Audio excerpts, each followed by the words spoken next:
Assalamualaikum warahmatullahi wabarakatuh. Selamat bertemu kembali dengan pelajaran IPA. Hari ini ini adalah pertemuan yang kedua, artinya masuk ke bab 2, karena kalian sudah melewati bab 1 yang sudah diterangkan oleh Ibu Deno, yaitu terkait dengan materi objek IPA dan pengamatannya. Nah, hari ini kita bertemu di bab 2, yaitu terkait dengan materi klasifikasi makhluk hidup.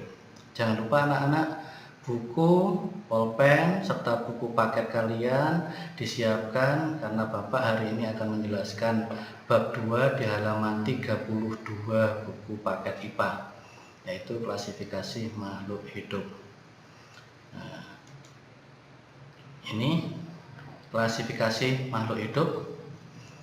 Perlu kalian ketahui, yang mengajar ada dua, Ibu Deno dan saya, ini Bapak Hidayat Santoso. Langsung saja kalian buka halaman 32, kita lihat ciri-ciri benda di sekitar kita. Nah, ini ciri-ciri benda di sekitar kita.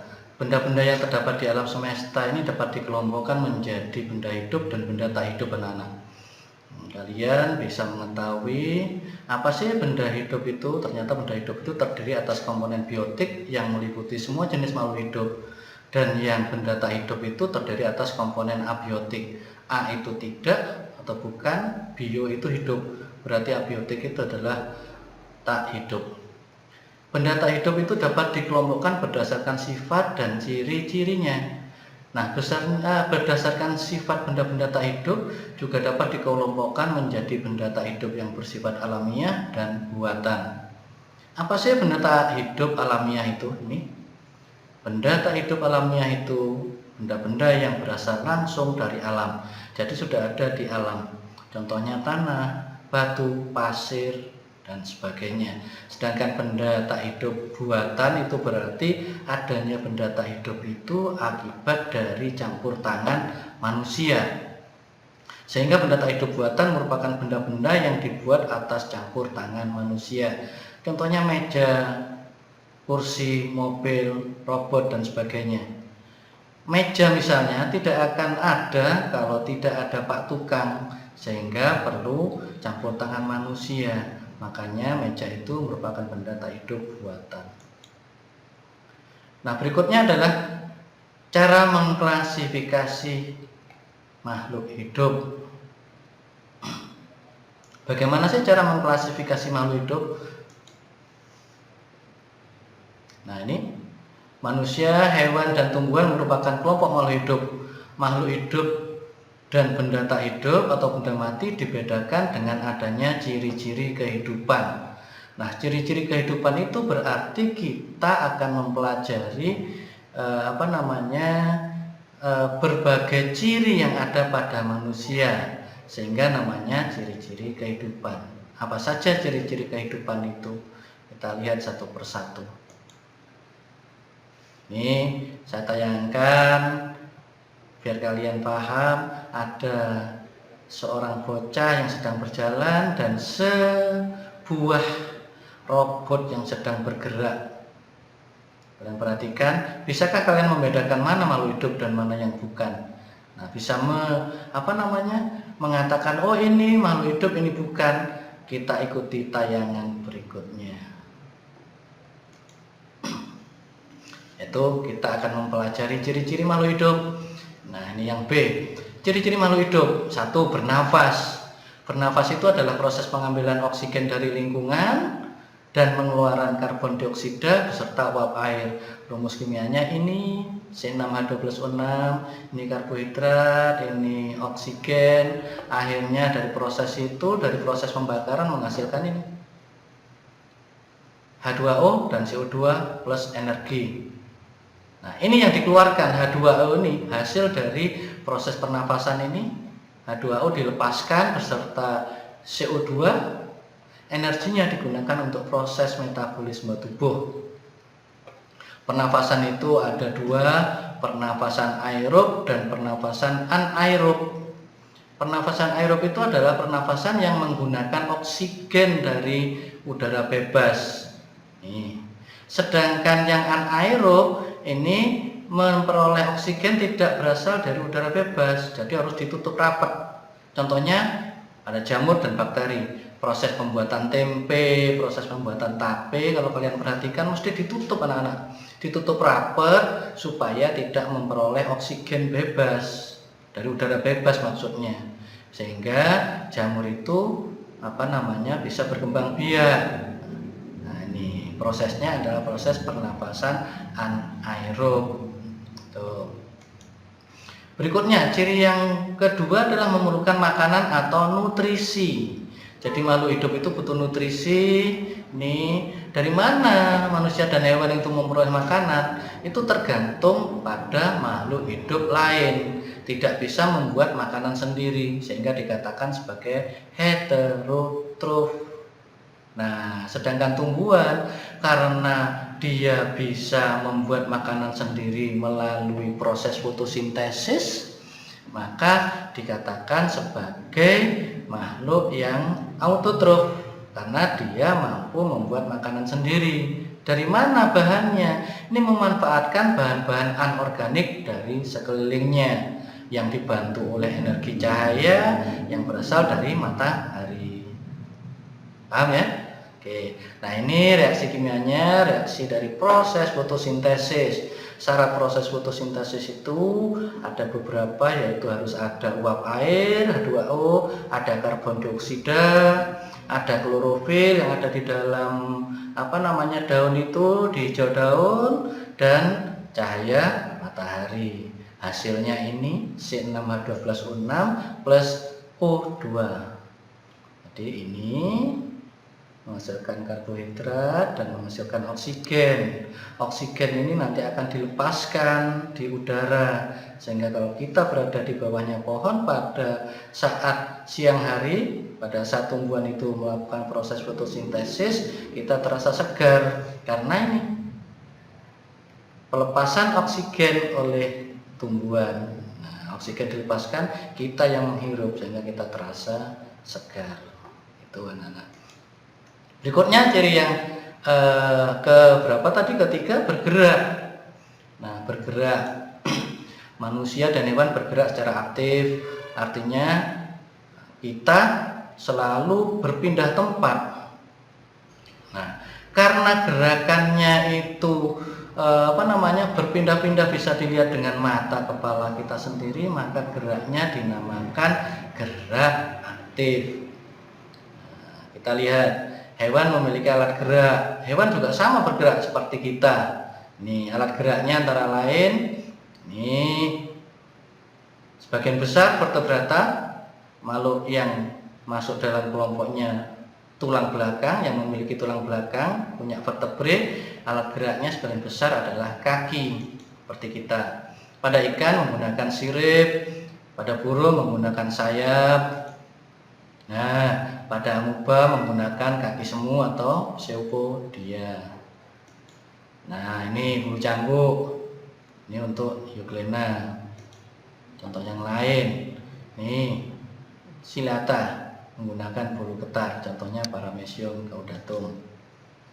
Selanjutnya, ciri berikutnya berkembang biak. Berkembang biak itu dia mengatakan reproduksi. Nah, ini adalah kemampuan makhluk hidup untuk menghasilkan keturunan. Itu namanya berkembang biak. Apa tujuannya? Nih, tujuan berkembang biak adalah untuk melestarikan keturunan agar tidak punah serta menambah jumlah generasinya. Tuh. Berikutnya lagi, tumbuh dan berkembang. Kita lihat. Nah, tumbuh itu suatu proses, ya, proses pertambahan ukuran. Ukuran dari apa? Dari tubuh yang sifatnya tidak dapat kembali lagi. Dalam istilah lainnya adalah irreversible, artinya tidak dapat diulang kembali. Gejala tumbuh dapat diukur dari pertambahan panjang, tinggi, berat, dan sebagainya. Adanya perkembangan dapat dilihat dari adanya perubahan menuju dewasa atau adanya perubahan kemampuan aktivitas tubuh. Jadi berbeda anak tumbuh dan berkembang. Kalau tumbuh itu tambah ukurannya, tambah jumlahnya, ya, dari kecil menjadi besar, dari pendek menjadi tinggi. Tapi kalau yang perkembangan itu adalah proses menuju dewasa.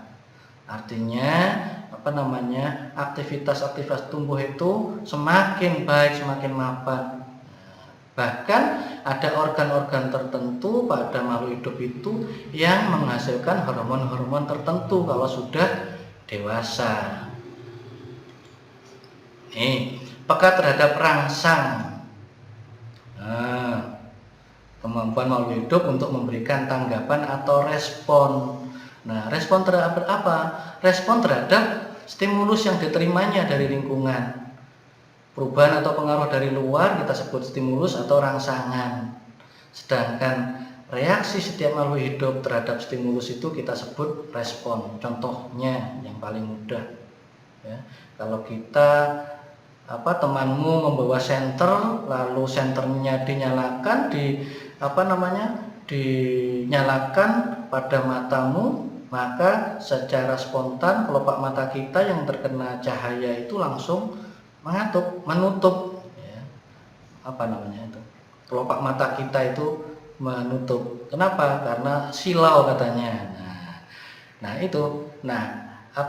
Cahaya senter itu merupakan rangsangan atau stimulus. Sedangkan responnya karena kita silau, maka kita menutupkan kelopak mata kita.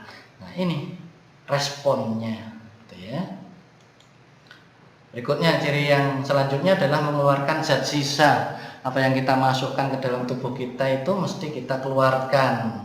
Nah, ini semua makhluk hidup mengeluarkan zat sisa yang berasal dari proses metabolisme yang berlangsung di dalam tubuh. Yang termasuk proses pengeluaran itu ini.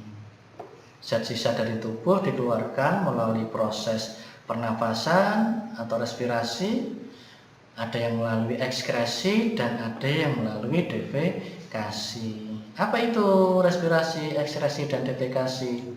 Ini proses pernapasan itu mengeluarkan zat karbon dioksida dan uap air. Kita tadi dalam proses pernapasan memasukkan oksigen, lalu diproses, ada proses pembakaran di dalam, akhirnya dari proses metabolisme itu menghasilkan CO2 dan uap air. Ini dikeluarkan. Karbon dioksida dan uap air ini tidak dimanfaatkan oleh tubuh, akhirnya dikeluarkan. Makanya ini merupakan pengeluaran zat sisa pernapasan itu.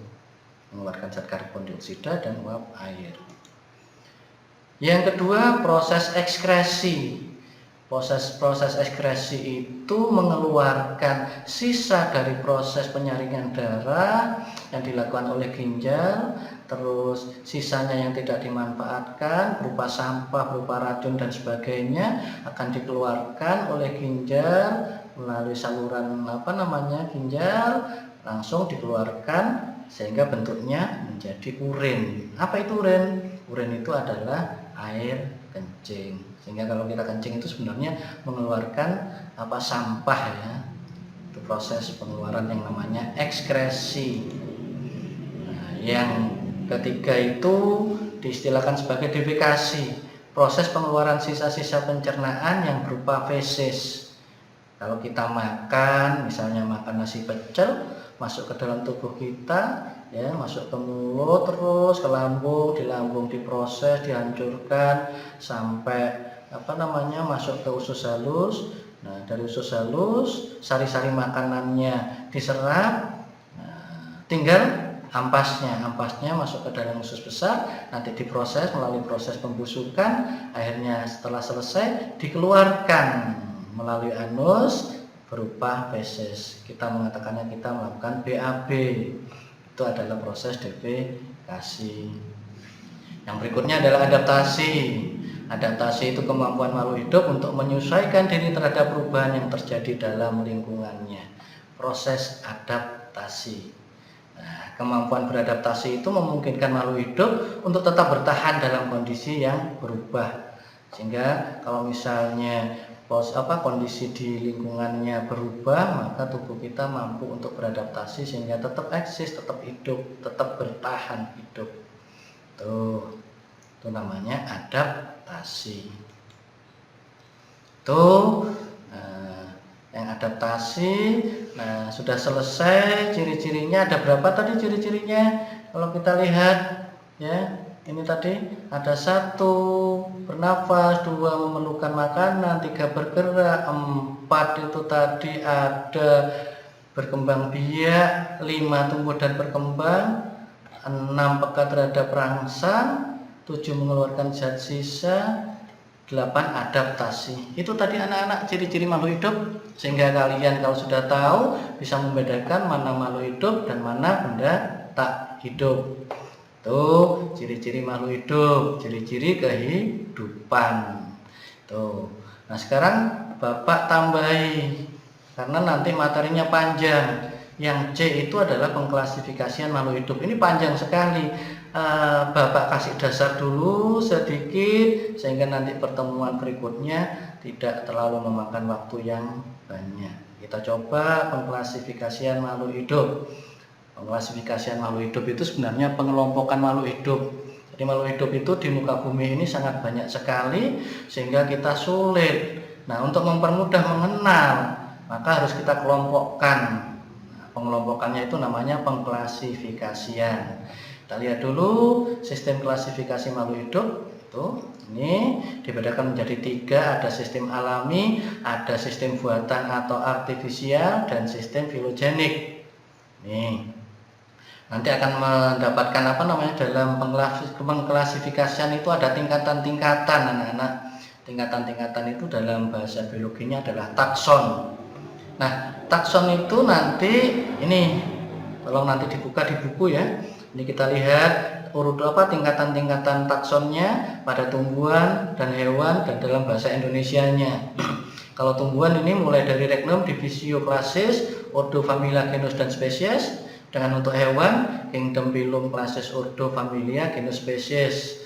Ya, bedanya pada tumbuhan dan hewan, nih pada yang kedua. Ya, Divisio untuk tumbuhan, untuk hewan adalah Phylum. Ini, sehingga di dalam bahasa Indonesia itu kita lihat, nih yang takson paling tinggi adalah kerajaan atau dunia, yang takson di bawahnya adalah divisi atau filum. Ini maksudnya ini tadi divisi untuk tumbuhan, filum itu untuk hewan. Ke bawahnya ini sama. Ini pendasaran dulu. Nah, berikutnya pemberian nama ilmiah. Nah, pemberian nama ilmiah itu nanti ada aturan-aturannya, tuh ya. Nah, contohnya ini Mangifera indica, itu nama ilmiah untuk tanaman mangga. Nama ini ada 2 suku kata, anak-anak. Suku yang pertama, ya, kata yang pertama itu marga, nih. Sedangkan suku yang kedua itu menunjukkan spesies, contohnya ini indica, spesiesnya itu. Sama ini contohnya Panthera tigris untuk nama ilmiah harimau. Panthera itu marganya, tigris itu adalah spesiesnya. Nah, di dalam pengklasifikasian itu, di dalam pemberian nama ilmiah itu, nah ini nama penemu itu bisa dimasukkan ke dalam nama ilmiahnya. Contohnya ini Oryza sativa untuk padi ya. Ini di belakangnya ada L, berarti penemunya itu adalah Linnaeus, Bapak Carolus Linnaeus. Sehingga untuk mengabadikan namanya dituliskan di belakangnya ini ada L, Oryza sativa L. Tuh ya. Tuh. Nah, ini di dalam pengklasifikasian yang paling sederhana itu kita menggunakan kunci determinasi dan dikotomi. Apa itu kunci determinasi? Ini kunci yang dipergunakan untuk menentukan filum atau divisi, kelas, ordo, famili, genus atau spesies. Nah, kunci dikotom itu ini adalah kunci determinasi yang terdiri atas 2 keterangan yang berlawanan dari ciri-ciri yang dimiliki oleh suatu jenis atau kelompok makhluk hidup. Nah, ini Saya lanjutkan. Kunci determinasi itu bermanfaat untuk menentukan jenis kelompok dan nama hewan atau tumbuhan yang belum diketahui. Kunci determinasi sederhana dinamakan kunci dikotom. Tadi sudah saya sampaikan ya. Dalam pembuatan kunci dikotom itu ada hal-hal yang perlu diperhatikan. Nih, satu, kunci dikotom menggunakan sifat morfologi sehingga mudah untuk diamati. Apa sifat morfologi itu? Sifat yang nampak bisa dilihat dari luar. Contohnya di sini nih. Tumbuhan berspora, tumbuhan berbiji, akarnya bagaimana, tulang daunnya bagaimana, batangnya bagaimana, itu bisa dilihat dari luar. Itu ya, kunci dikotom di dua pernyataan. Nih, dalam satu huruf ini nanti sifat-sifat morfologi tersebut dituliskan dalam urutan nomor. Setiap nomor terdiri atas dua pernyataan terdiri atas dua pernyataan pendek dan mudah dipahami. Ini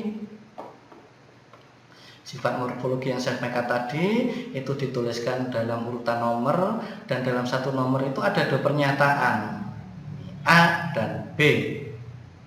Ini namanya dikotom, ada dua pernyataan dalam setiap nomor. Nih, nomor 2 juga begitu, ada dua, nomor 3 ada dua pernyataan juga.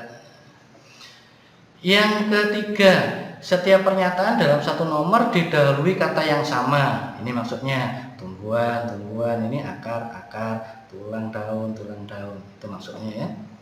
Namun pernyataan pada nomor yang berurutan, misalnya pernyataan pada nomor 1 dan 2 tidak boleh dimulai dengan kata yang sama. Ini maksudnya nomor 1, nomor 2, nomor 3 dan seterusnya tidak boleh dimulai dengan kata yang sama. Yang nomor 1 dimulai dengan tumbuhan, nomor 2 dengan akar, nomor 3 dengan yang lain, yang misalnya di sini ada tulang daun dan seterusnya. Keempat, kedua pernyataan dalam satu nomor harus menunjukkan sifat morfologi berkebalikan. Ini pernyataan ini di dalam satu kuplet ini pernyataannya berkebalikan. Contohnya batang berkayu, yang satunya batang herbaceous. Ya. Contoh yang lain tulang daun menyirip, satunya tulang daun sejajar. Mungkin juga misalnya yang satunya adalah vertebrata, yang B-nya A vertebrata. Tuh. Yang kelima, kedua pernyataan dalam satu nomor tidak boleh memiliki makna relatif. Ini pernyataan-pernyataannya ini maknanya tidak boleh relatif. Relatif itu tergantung dari orangnya, terserah, tidak. Ini pernyataannya ini harus jelas, tegas. Ya. Harus jelas dan tegas ini. Akarnya rizoid, yang satunya serabut. Satunya menyirip sejajar, ini namanya ini jelas, tegas. Tuh. Nah, selanjutnya contoh langsung. Ini contoh soalnya. Nah, contoh soal pada kunci determinasi ini sebenarnya mudah anak-anak. Jadi kalian tinggal mencocokkan mana yang sesuai, mana yang tidak. Yang sesuai kita tulis nomornya. Ini tadi diberi nomor 1A, 1B terus sampai 5, 5B, dan di sebelah kanannya ada keterangan-keterangan ini. Nah, keterangan di sini itu berarti ini menunjukkan misalnya 1A tumbuhan yang berspora. Kalau itu yang sesuai, maka kita lihat ke kanan. 2, berarti ini dilanjutkan ke nomor 2. Tuh ya. Kalau misalnya yang ini yang sesuai yang B, 1B, maka dilihat ke kanan, ini nomor 3. Berarti langsung kamu melihatnya ke nomor 3 ini. Nah, mana yang sesuai udah. Langsung kita praktekkan. Ini silakan kamu baca sendiri ya. Langsung kita ini pada soal. Tuliskan kunci determinasi untuk jagung dan terung. Kita lihat ini jagung. Langsung saya tanyakan, Bapak tanya, jagung itu masuk tumbuhan yang berspora atau bukan? Ternyata ini kan 1A kan, tumbuhan yang berspora.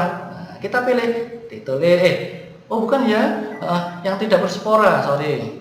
Nah, ini yang satu ini jagung itu adalah tumbuhan yang tidak berspora. Ini yang sesuai. Kita pilih 1B, kita tulis ini. Ya. Terus kita lihat ke kanan. Nah, ini 3. Artinya kalian langsung melihat yang nomor 3. Nggak usah melirik ke yang nomor 2 sudah, biarkan sudah. Nomor 3. Di nomor 3 mana yang sesuai? Loh, apakah jagung itu masuk biji terbuka atau tertutup? Nah ini. Oh ternyata jagung itu adalah biji tertutup karena bijinya ditutupi oleh kulit-kulit buah itu ya. Nah ini. Nah ini yang sesuai, maka kita tulis yang sesuai 3A. Nah ini kita masukkan ke sini 3A. Terus ke kanan lihat 4, artinya dilanjutkan nomor 4. Nah nomor 4 kamu pilih mana yang sesuai untuk jagung, apa berkeping 2 apa berkeping 1. Ternyata jagung itu berkeping 1, yang sesuai adalah 4B. Kita tulis ini 4B. Lihat ke kanan. Nah, sudah nyampe jagung. Berarti sudah selesai kunci determinasi untuk jagung. Ini ya. Ini ternyata jagung itu adalah tumbuhan yang tidak berspora, terus berbiji tertutup dan bijinya apa? Berkeping 1 ya. Nah, selesai. Nah, contoh yang kedua terong. Terong itu terong anak-anak. Kita lihat terong itu masuk apa? Nah, terong itu adalah tumbuhan yang tidak berspora. Ini 1B. Kita lihat lanjut ketiga, mana yang cocok untuk terong? Oh, terong itu bijinya tertutup karena ditutupi oleh daging buah ada di dalam. Ini berarti yang cocok 3A. Dari 3A ke 4, kita lihat 4. Bijinya berkeping 1 atau berkeping 2, 1 atau 2. Ternyata terong itu berkeping 2. Nih lanjut ke 5, mana yang sesuai? Ternyata terong itu berbunga trompet, bentuknya seperti trompet, berarti kita tulis 5B. Terong. Selesai sudah aman. Itu kan mudah ya. Oke, cukup sederhana anak-anak. Nah, untuk klasifikasi yang lain nanti kita akan masuk ke sistem 5 kingdom. Itu kita lanjutkan pada pertemuan berikutnya. Itu saja anak-anak pertemuan kali ini. Semoga sehat terus kalian, jaga kesehatan, semangat terus walaupun kita tidak bertemu, hanya lewat dunia maya ya. Oke, terima kasih. Saya Iri. Assalamualaikum warahmatullahi wabarakatuh.